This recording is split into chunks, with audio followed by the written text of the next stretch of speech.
حديث نمبر 11. بسم الله الرحمن الرحيم.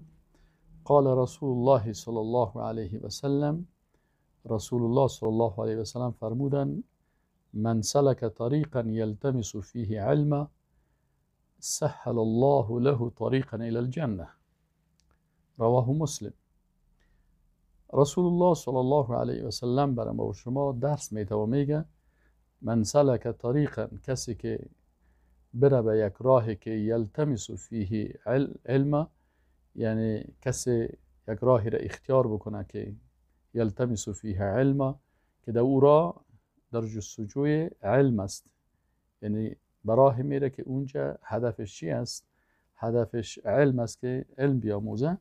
سهل الله له طریقا الى الجنه، الله متعال آسان میکنه برای او راه را به طرف جنت.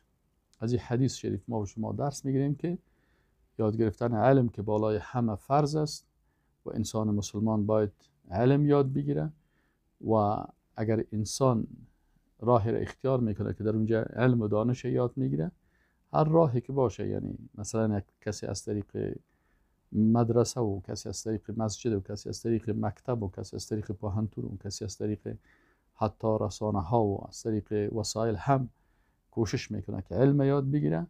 بناهن از هر طریقی که انسان علم یاد میگیره، این منجر میشه به این که این شخص مستحق جنت میشه.